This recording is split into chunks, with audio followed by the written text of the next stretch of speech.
মুন্সিগঞ্জ ১ আসনের সাবেক জাতীয় সংসদ সদস্য ও সিরাজদিখান উপজেলা আওয়ামী লীগের সভাপতি জননেতা মোহাম্মদ মহিনউদ্দিন আহমেদের শেষ বিদায়।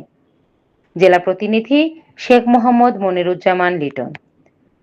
মুন্সিগঞ্জ ১ আসনের সাবেক জাতীয় সংসদ সদস্য ও সিরাজদিখান উপজেলা আওয়ামী লীগের সভাপতি জননেতা মোহাম্মদ মহিনউদ্দিন আহমেদের মৃত্যুতে গভীর শোক ও দুঃখ প্রকাশ করেছেন বাংলাদেশ আওয়ামী লীগের মুক্তিযুদ্ধ বিষয়ক সম্পাদক ও সাবেক সংসদ সদস্য অ্যাডভোকেট মৃণাল কান্তি দাস ও জেলা আওয়ামী লীগের সভাপতি জনাব মহিনউদ্দিন আহমেদ।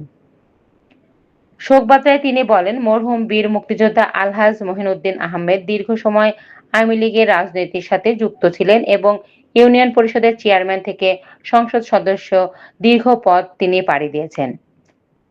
জনপ্রতিনিধি থাকা অবস্থায় জননেত্রী শেখ হাসিনার উন্নয়নের ধারা অব্যাহত রাখতে তিনি অনেক স্কুল, কলেজ, মসজিদ, মাদ্রাসা এবং ধর্মীয় স্থান নির্মাণ করেন এবং সামাজিক উন্নয়নের কাজ করে গেছেন। বর্ষীয়ান জননেতা তুমুল জনপ্রিয় এবং জননন্দিত নেতা হিসেবে পরিচিতি লাভ করেছেন নিজ সংসদীয় আসনে। সিরাজদিখান উপজেলা আওয়ামী লীগের সভাপতি নির্বাচিত হওয়ার পর উপজেলা আওয়ামী লীগকে সুসংগঠিত করতে গুরুত্বপূর্ণ ভূমিকা পালন করেন। সবসময় তিনি মুজিব আদর্শের সকল সৈনিকদের পাশে দাঁড়াতেন।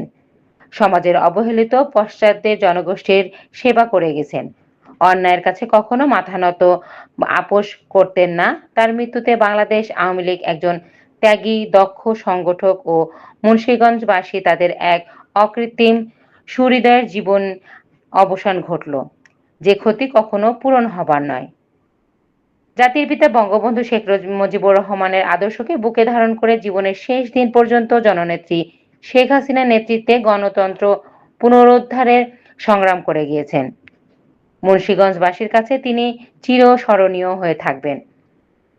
শোকবার্তায় তিনি বলেন, মরহুম মোহাম্মদ মহিনউদ্দিন আহমেদ স্ত্রী, পুত্র, কন্যা, ভাই বোন, আত্মীয় স্বজন, সহকারী গুণগ্রাহী সকলের প্রতি আন্তরিক সমবেদনা জ্ঞাপন করেন।